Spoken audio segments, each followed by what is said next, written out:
I am Cara Rabbit. I'm Associate Provost and longtime member of the William Paterson University community. Presenting with me today is someone you've just met, Dr. David Jones, William Paterson University's Director of Talent Management and Chief Diversity Officer and co-coordinator with me of this new fellowship program. As I mentioned, this recording will be available next week on the fellowship webpage, which we've posted a few times in the chat and which we'll post again at the end of our message today. We will also post their FAQ that will cover many of the points that we addressed today, as well as any questions that are raised today that we feel should be shared more broadly. We are very excited to be launching this new initiative at William Paterson University and want to be sure that you have a chance to learn about the program and about our campus and to ask your questions.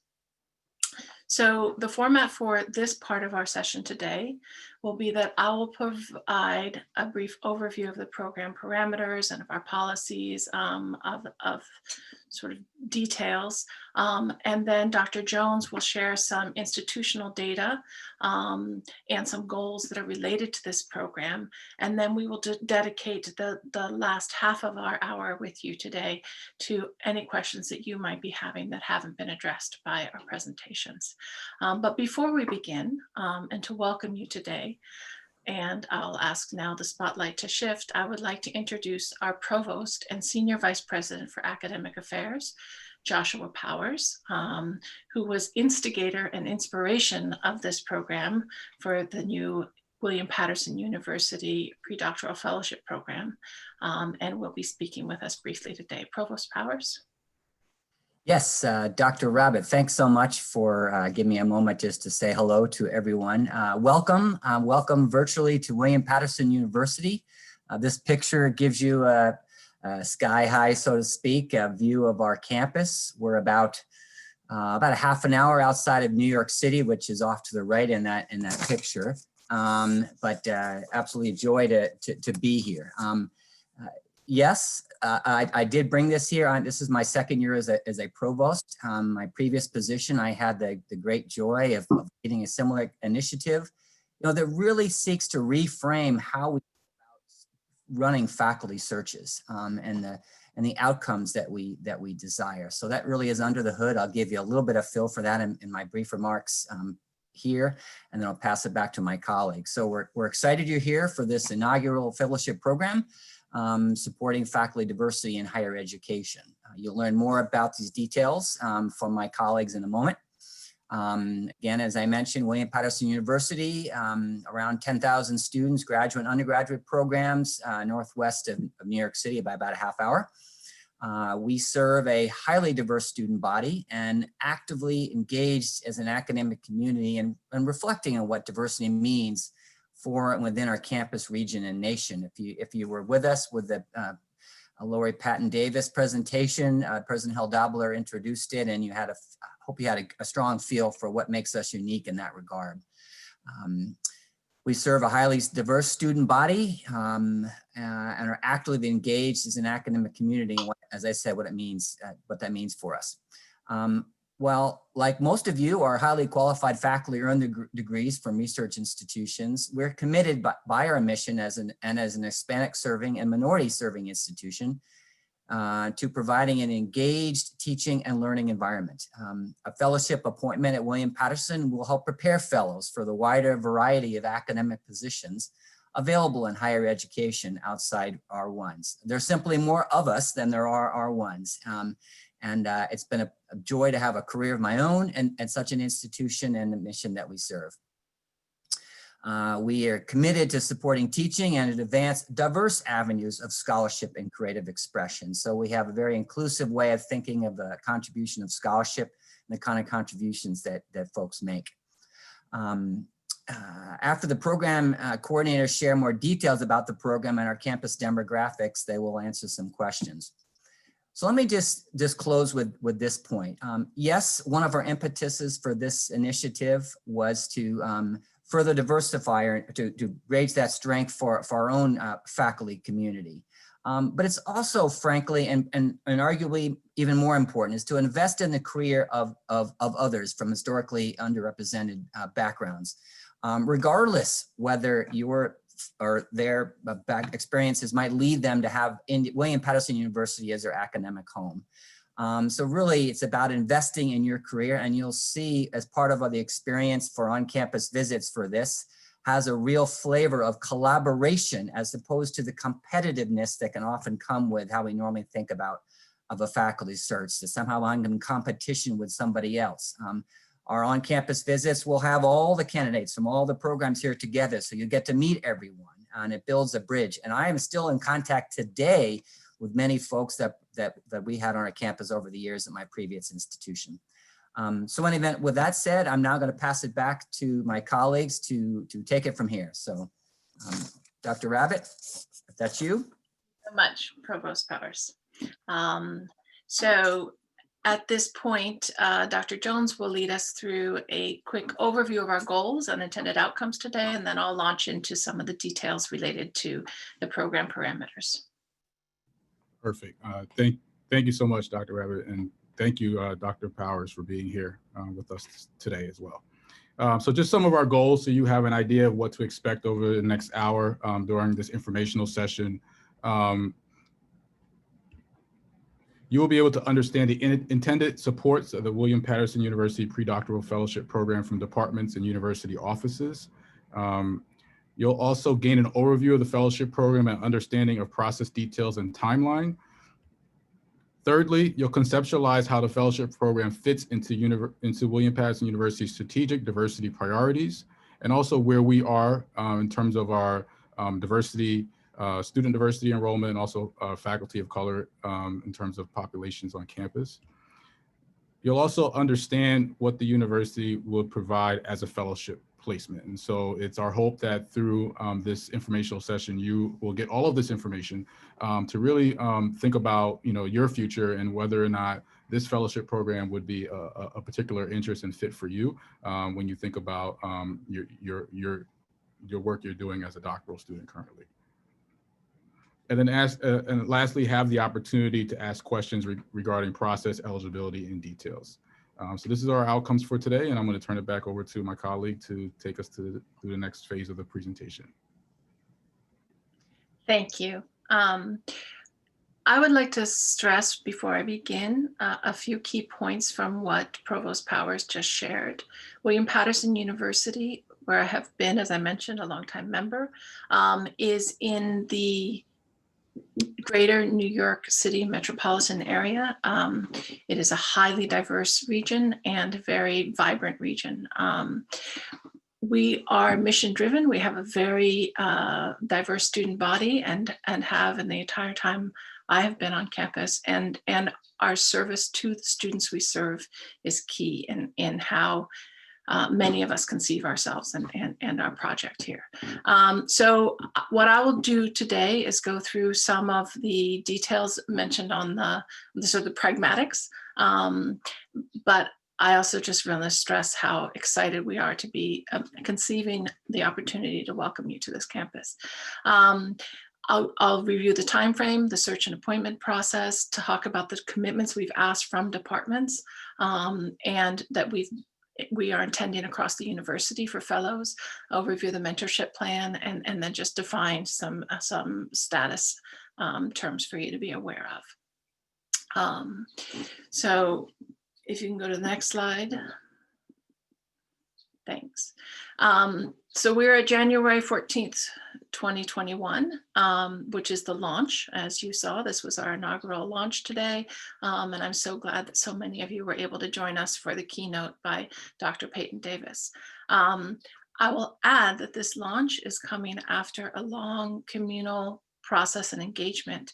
The departments who are seeking fellows at this point engaged in a competitive process in order to have the opportunity to host fellows for the coming year, and had to reflect on how they would serve and support those fellows. And I will talk some about that.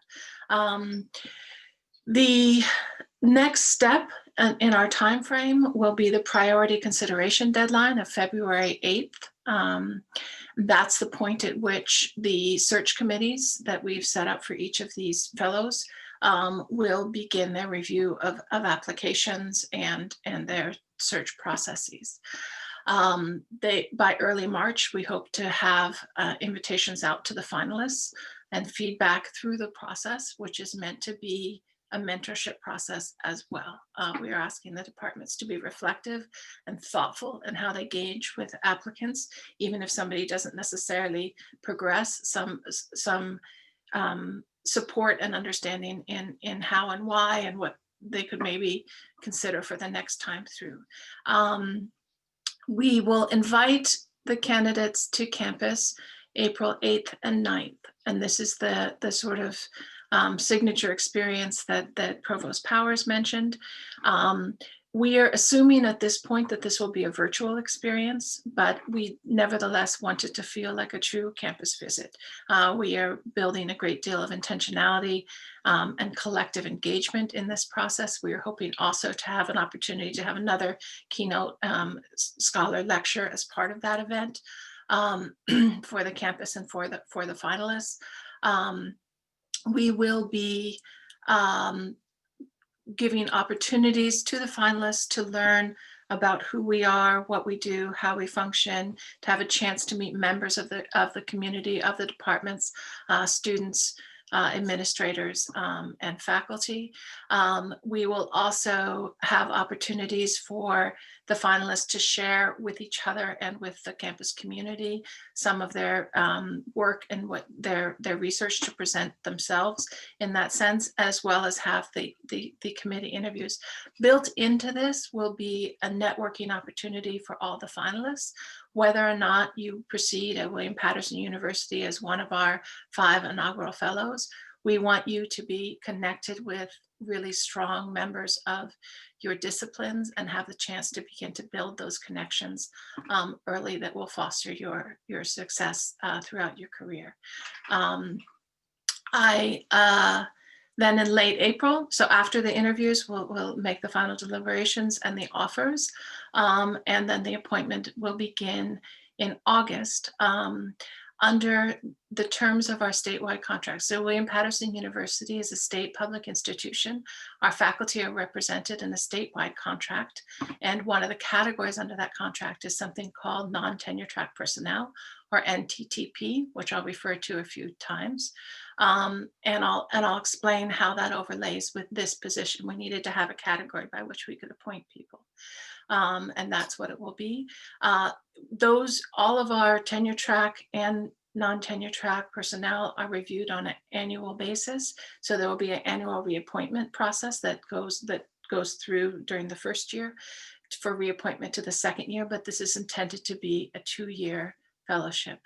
Additionally, and I will speak about this a little bit later, there is an opportunity, as detailed on the webpage, that if the pre-doctoral fellow has successfully completed the requirements of the degree within that first year, or during the time of the fellowship, and there is a strong fit, they have successfully gone through the reappointment process, there is an opportunity to convert the fellowship to a tenure track appointment, and I'll discuss that more later.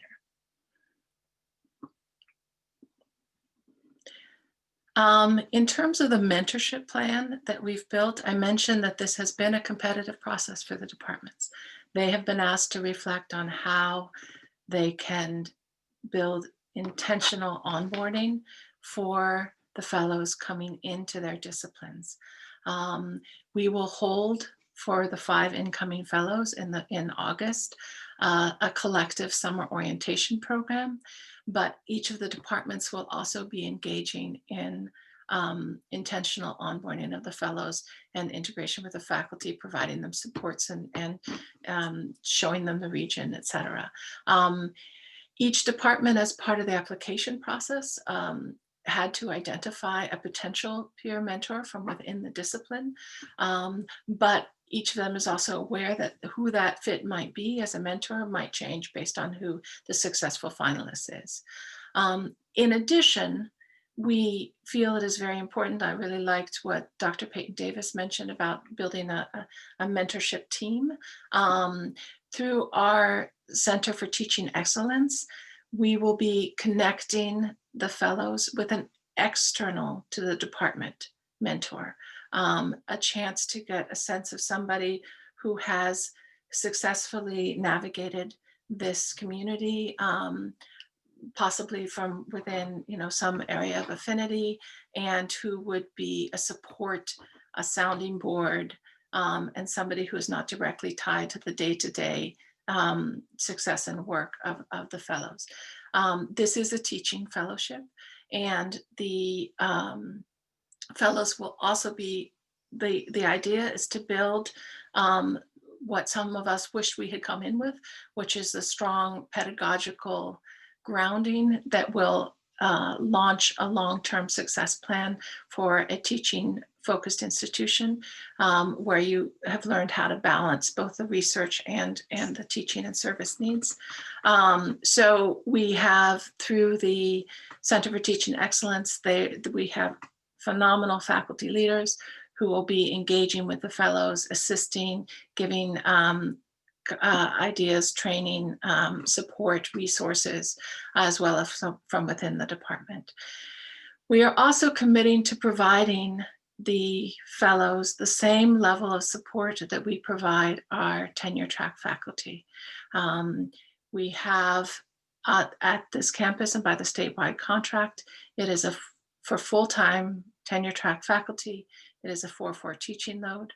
For NTTPs, it can be even higher, but we have committed to offering faculty, the fellows, what we offer are tenure track faculty, which is a course reduction to bring them to a 3-3 teaching load.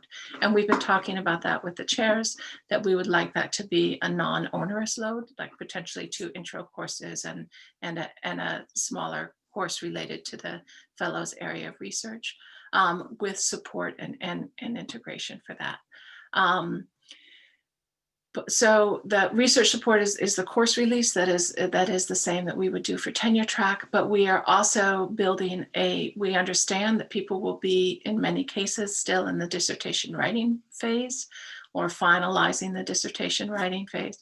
And so we have built a peer support structure through our Center for through our Writing Across the Curriculum program. We already have an existing faculty peer writing program where people get together on a monthly basis, facilitated by the Writing Center and faculty peers to work with each other on works in progress.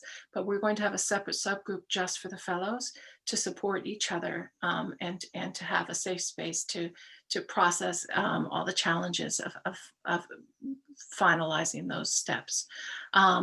We have also requested from all the departments that they provide the same level of faculty research funding for the fellows that they would for their tenure track faculty members. And that one of the goals is that out of this fellowship will come a space for the fellows to engage in establishing a clear agenda for their next steps. And that's a key area of career launch. Often when in my former life, I used to interview a lot of faculty coming into the university, applying, and with the dissertation in front of people, often that's all they can really talk about. But to successfully launch into a career, thinking what can come out of this dissertation, what might be next steps, will be another facilitated research process that we engage in. And finally, the program will provide fellowship. I also like that Dr. Peyton Davis mentioned the key importance of peer mentorship. And we have some plans to really foster the fellowship among the fellows. There'll be 5 different fellows coming in across the university in 5 different departments, but you will be each other's best support system, and we will do what we can as well to honor and support that support.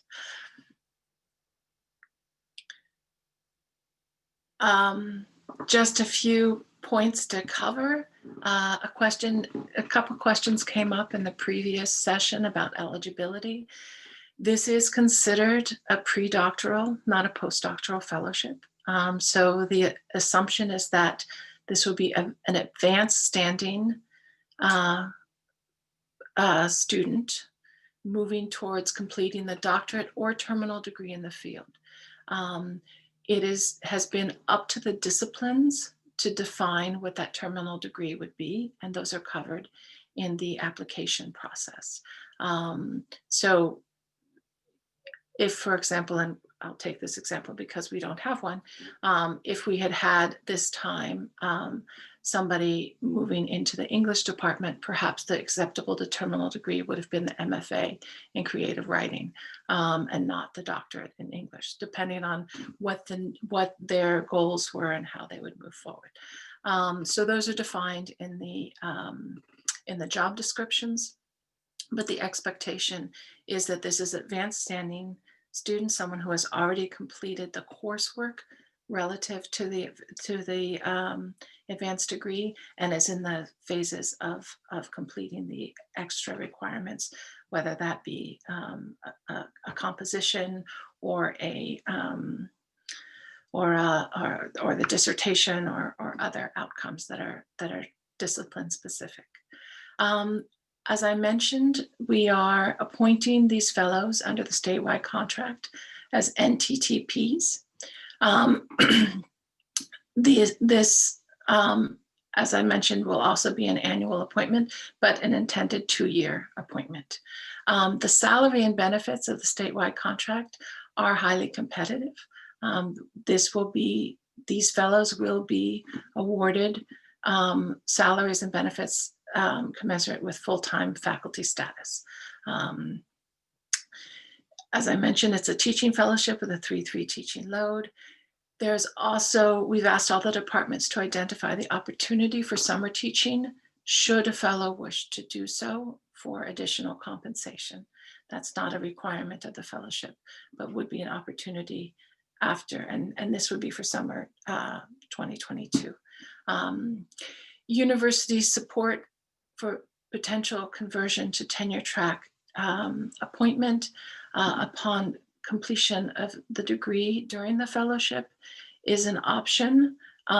It would be, again, if the fellow had successfully gone through the reappointment process, which is also a mentoring process and very much meant to help the fellows, get a sense of where they could continue to build strengths in the second year of the appointment, and also give them additional faculty feedback into their learning and growth, and additional faculty eyes of people who could serve if they did not wish to remain at William Paterson and wish to move on, people who could serve as to write them letters of recommendation, et cetera.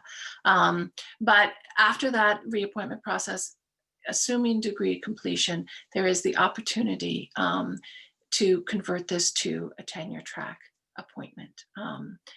Once that tenure track conversion happens, if, for example, it were happen in the second year, we would start our tenure track at 0, but this would not require a national search. It would be a tenure track appointment within the department. And I think that concludes my details. We will shift now to Dr. Jones presenting some of the context of why we are launching this now, but we are both intending to engage robustly in the question and answer period related to any of the points I just covered. So please feel free to post your questions in the Q&A. Wonderful. Thank you so much, Dr. Rabbit. Yes, so those were some really core details for the fellowship program, which is very important as you consider application and moving forward as a potential candidate. But we really want to be able to provide the why now. Why is this fellowship program critical to William Paterson at this particular juncture in the university? And so we want to just put some numbers behind our current enrollment, where we are around faculty of color here at the university, and so that you can have a picture in terms of where we land, but also, sharing some key priorities in a later slide that really speaks to our investment and our commitment to not only actualizing this particular initiative, but sustaining it and evolving it and other initiatives over time as it relates to diversity, equity, and inclusion. We are very fortunate here at William Paterson to have President Helldauber, who has, if you heard him in his welcome remarks for the keynote webinar, has a true and sincere investment in this work, and not only just talks the talk, but walks it as well, and holds his colleagues and folks across the university accountable to infusing diversity strategic priorities into the departments, into the different colleges, and also out of the classroom as well. And so we are, this is a very exciting opportunity to join William Paterson and be part of the growth that we're seeing around diversity, equity, and inclusion at the institution. And so to give you an idea of where we land currently as of fall 2020 around faculty, full-time faculty across race and ethnicity, we are overwhelmingly white. And this narrative is not unique to William Paterson. This is a narrative that we oftentimes hear across higher education. But what is alarming in a lot of ways is that our Black, African-American, and Latinx faculty populations are underwhelmingly underrepresented and are not reflective or representative of the student population in which we serve as a designated Hispanic serving institution, minority serving institution. And so wanted to be able to highlight these numbers just to really be transparent about where we are and why we want to do this work so well and so effectively to transform the campus environment, the campus culture across our full-time faculty ranks. And we are also committed to this idea of career advancement for these fellows, so that we can cultivate an experience here at William Paterson that is going to prepare you to have a fruitful and successful career on the faculty, whether at William Paterson or elsewhere. And so that investment in the fellows individually and collectively is something that is going to be a main priority for us to ensure that while these numbers indicate an underrepresentation of faculty of color, that the sense of belonging, the sense of connectedness, the access to resources and support will feel seen and heard and affirmed throughout the fellowship experience and even in a tenure track faculty position. And so when you look at the percentages of tenured and tenure track full-time faculty across race and ethnicity from 2015 to 2019, we see that there's been a bit of an increase among Black African-American faculty, but white faculty are overwhelmingly significantly more represented in the faculty ranks among tenured faculty and tenure track faculty. And so we part of this program, the impetus of this program is to improve these numbers, but also do so in a way that's meaningful, that is substantial, and also provides a rewarding experience for our fellows that are selected for this program.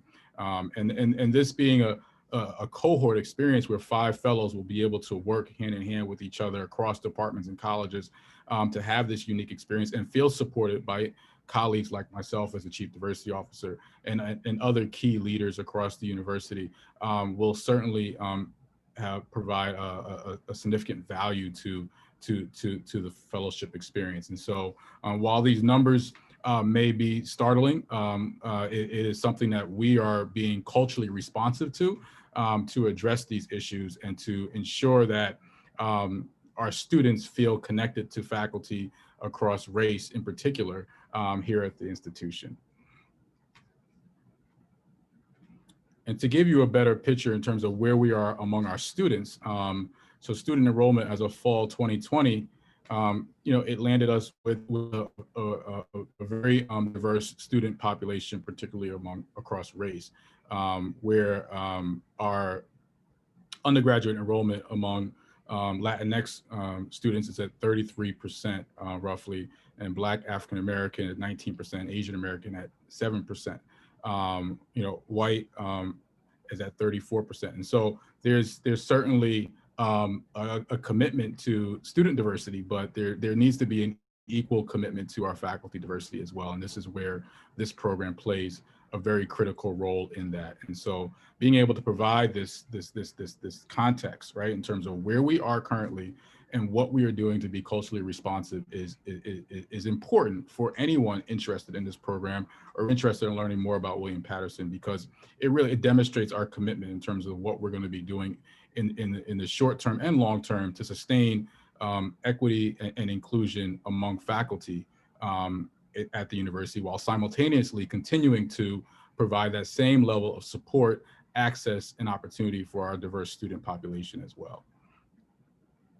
We wanted to be able to highlight some of the things that we are doing, strategic priorities that we are employing that identifies us as a committed collective organization that is working toward greater equity and inclusion. We see equity and inclusion as the priority, because we can have a diverse faculty body, we can have a diverse student body, but if those individuals do not feel included, if those individuals do not feel like they are receiving equitable access in comparison to their white counterparts, then we're not doing our job as an institution. And so the equity and inclusion piece is very important to this work. And so we are in the process of implementing strategic practices to increase faculty and staff of color representation in the recruitment, hiring, selection, and retention process. And so, a lot of times folks focus on the recruitment and hiring process, but the retention process, the onboarding experience, as noted in the keynote webinar, is very important. And so we want to make sure that folks feel retained, are retained and feel connected during their experience at William Paterson as a staff or faculty member. We're creating and sustaining a greater sense of belonging and support for underrepresented faculty, students and staff, whether that's programmatically or through various networks. But we want to make sure that even in a virtual space, right, we are offering these opportunities to feel connected at the university.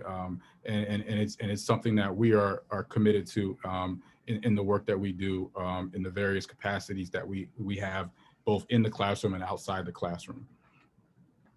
We've developed an increased level of cultural competency, particularly over the last year or so, among faculty and staff with meaningful training and professional development. President Heldaber talked about the unconscious bias training that we provided for full-time faculty.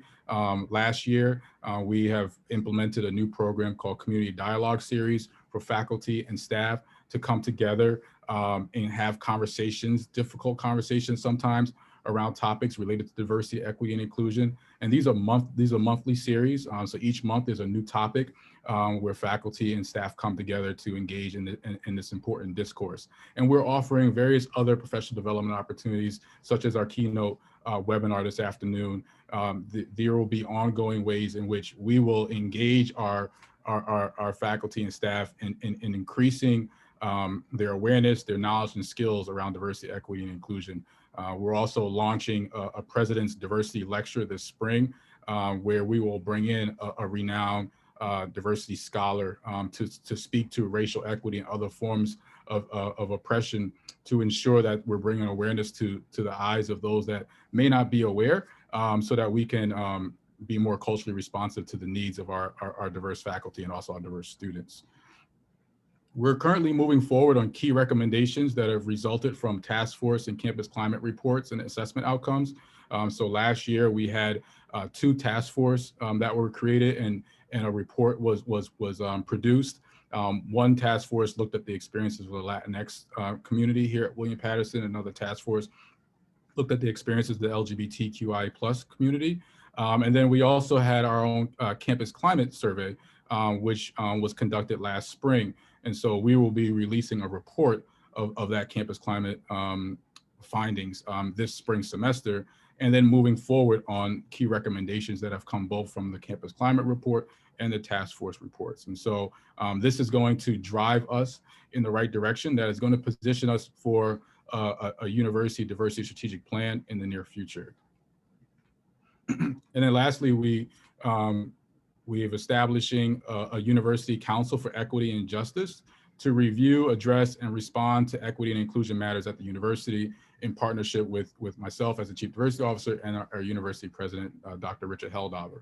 And so that there was a working group that came together to create bylaws for the council last semester, and we will be launching this council this spring semester, which will be comprised of faculty, staff, and students, so that there's voice across the table around equity and inclusion, and we can really think about how this group really is our campus stakeholders to individuals like me in my role as Chief Diversity Officer, to ensure that everyone has a stake in this work, right? And that we're integrating diversity, equity, inclusion across the colleges, across the departments, across the different divisions, and it's a very much takes on a form of inclusive excellence, if you will, where everyone has a social responsibility to act on these priorities and see it fully embedded into the fabric of the institution.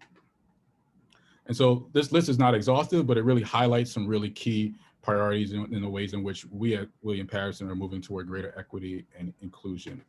And at this time, I'm going to turn it back to my colleague, and I think we're going to use the rest of the time that we have together to have an opportunity to engage in a question and answer period. And so if you have questions for Dr. Rabbit or I, please feel free to drop those questions in the Q&A chat box, and we will get to those accordingly.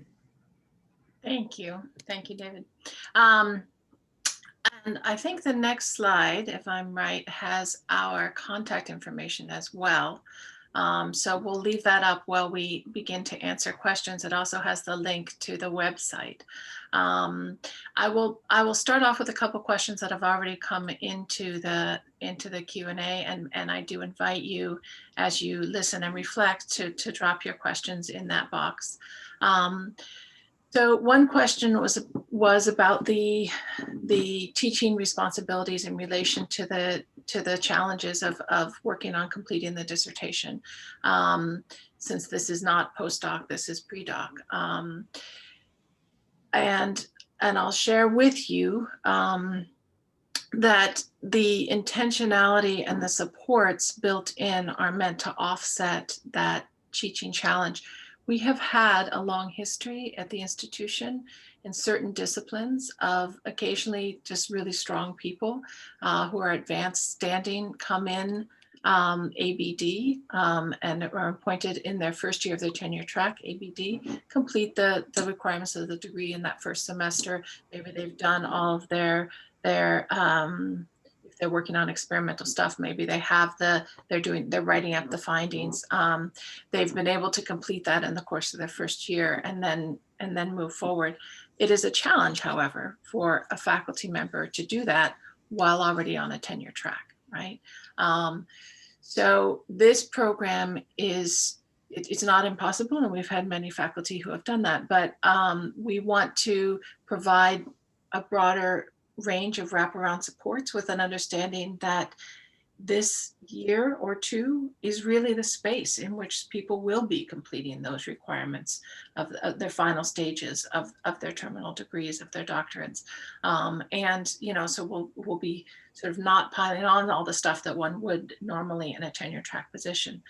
That said, it will really stage people very well to move on, again, whether at William Paterson University in a tenure track role or as a career launch to a next step position, to have strong teaching experience with support, right? So that your first step in a tenure track job isn't teaching in some area where you're being judged on whether or not you'll be retained for tenure, and you haven't had that experience before. So it's meant to provide the tool set that we see that our faculty need to be able to advance in their careers, to articulate those research agendas, to be able to understand, to have the mentorship, wraparound mentorship, peer, external, internal, to help you advance and conceive of yourself for moving forward in a career in the academy and in that discipline. So that was a question that came up. It is a reasonable question, but it is also how we are able to support this fellowship program. A related question that came up was about eligibility. And this is from somebody who comes from a program where they are completing their dissertation concurrent with courses. That's a very specific question, and it would really depend. It's not conceived that way. It is conceived that the person will not be concurrently taking courses while teaching and advancing their dissertation here. I think you'd have to articulate how you believe that would be possible in the application, and there would have to be some discussion. Let me continue through.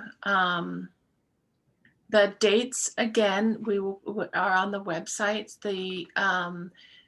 This would start in August and would be for a 2-year option for appointment. And I'm sorry, I'm scrolling. And David, if there's a question that you feel you want to answer, jump in as well, please. It was a question, would the focus be on Black students, or would be eligible if you belong to another minority group? And so, yes, so this program is open to anyone from a historically underrepresented background. This program is not just focused simply on race, but anybody that holds an underrepresented identity that would like to apply for this program would certainly be eligible as long as they meet the academic requirements. The example that I shared around providing context at the university level around race is just one of many examples in which we could highlight our needs to improve equity and inclusion across the board at the university. And so, we invite folks of all backgrounds that occupy underrepresented backgrounds to apply for this particular fellowship as long as they meet the academic requirements. There are some very specific questions related to people's disciplinary backgrounds and the position postings. For those questions, I would invite you to click into on that website that is posted in front of us. There are links to the 5 position descriptions. Those have been very carefully calibrated with the departments. And the criteria, the disciplinary backgrounds are detailed there. If there's a question that's specific to the discipline that is not addressed in that, please feel free to ask a question there. I think there is an option to send a query through our talent management site, and that question will be fielded for you and answered back to you. And educational leadership is one of the areas that is listed. There are 5 areas that have been determined through this competitive process at the university for the coming year. And they are in music, education leadership, communication science and disorders, marketing and management, and I'm going to forget about the 5th minute I started naming them. And psychology, how could I forget? So those are the 5 positions that have been identified to host fellows for the coming years. And they're very detailed descriptions of what is expected and what the eligibility requirements are via the links on that webpage. A question came up that was addressed earlier, but that I want to speak to again, and that would also be addressed on those links. The eligibility requirements and the degree requirements, so the expectation of whether someone would be a candidate for a doctoral program or a candidate for another terminal degree within the discipline, are also detailed there.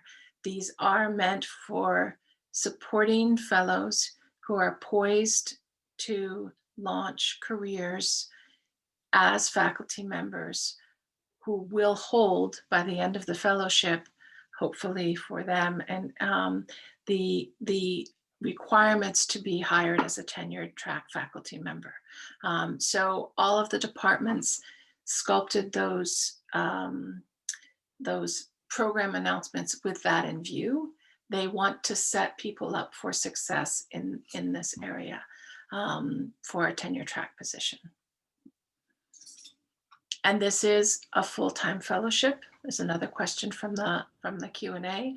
The fellows will be appointed as full-time members of our faculty with the course release and the supports that we mentioned, but with salary and benefits that are commensurate with that. There was a question about if there was 5 fellows accepted every year. So there would be essentially 10 fellows after 2 years. And so the goal of this fellowship program is to bring in a new cohort every 2 years. And so that at any given point, there will be 5 fellows at the university enrolled in this program. And so that's the plan and the agenda for in terms of enrollment, doing it on a 2-year basis. There's another question about whether the fellowship would be virtual or hybrid. William Paterson University is currently operating in a hybrid learning model during the pandemic, during the continuing pandemic. But the intention would be that the fellowship would be, as all of our appointments are, in person. There may be opportunities to teach a course in an asynchronous or synchronous virtual way, depending on the needs of the department. There may be an opportunity to have some flexibility in terms of presence, but the goal would be that the fellows would become members of our community and would have opportunities to engage with faculty and with peers and with students on campus. Our expectation and our hope is that by fall 2021, when the fellowship would begin, we will be operating under our new normal of probably an expanded virtual footprint, but still some in-person contact, which is incredibly important for the communities that we serve. We've been very challenged to operate under the conditions that we have been operating under through this time period.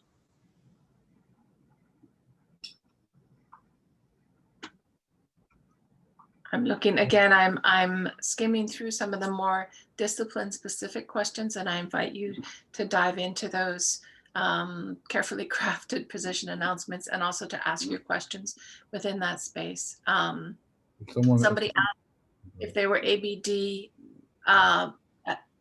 they would be ABD by March. That would be fine as long as someone would be ABD by the time of appointment. David. No, that's the question I was going to turn to. Go. That's fine. I'm trying to think if there's anything else we can grab from this list.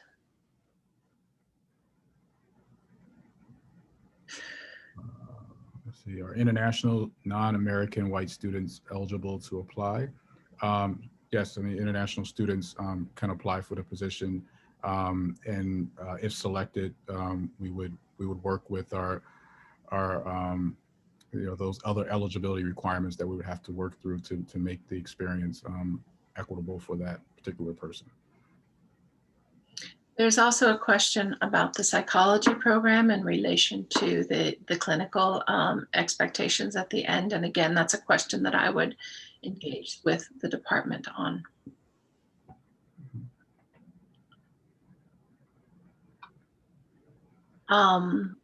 The range that is being looked at is being asked about in terms of salary.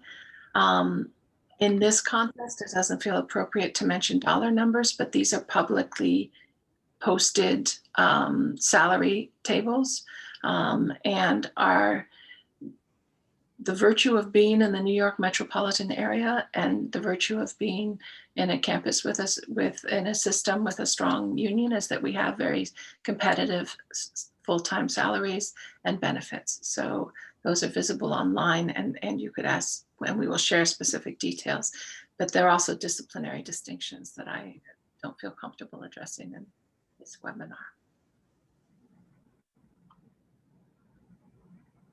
I think we've captured all the questions so far. Are there any other questions that folks have for us today?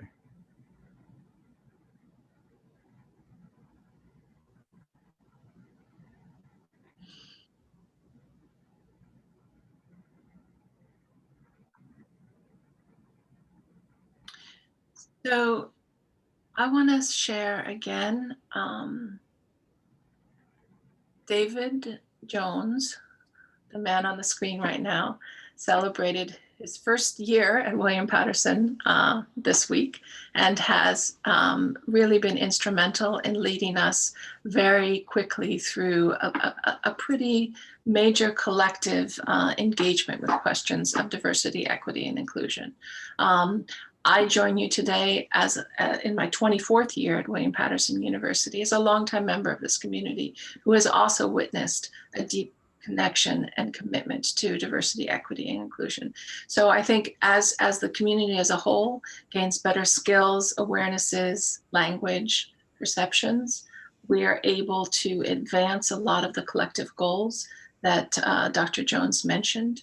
But it is a very wonderful place to be. Has been my experience. We are the vibrancy of Northern New Jersey and the commitment of the colleagues on this campus are true benefits that you can't really put on paper.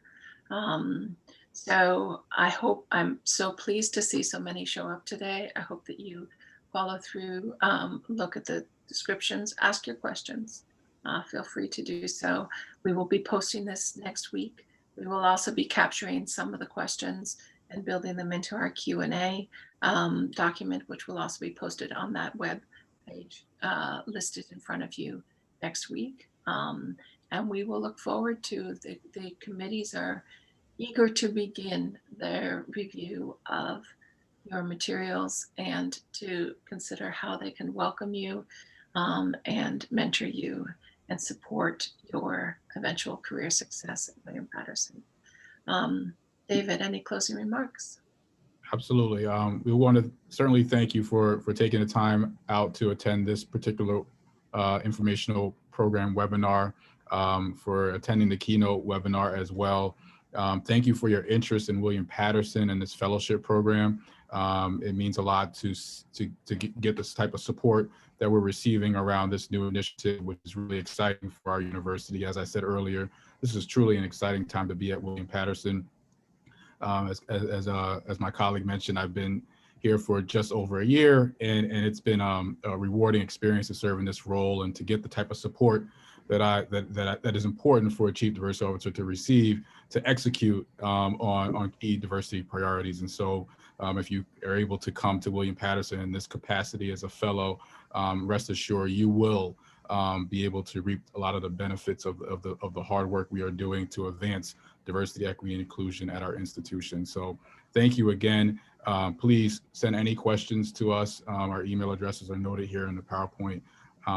This recording will be available next week on our website. Also please feel free to share this with other colleagues and friends in your network that you feel might be a good fit for this opportunity. We welcome all applications for those that are eligible and meet the criteria for the fellowship program. So thanks again, and please be safe, please continue to be healthy, and take care of yourselves as we continue to navigate some complex times in our country. And best wishes for a healthy spring semester. Thank you all for joining us today.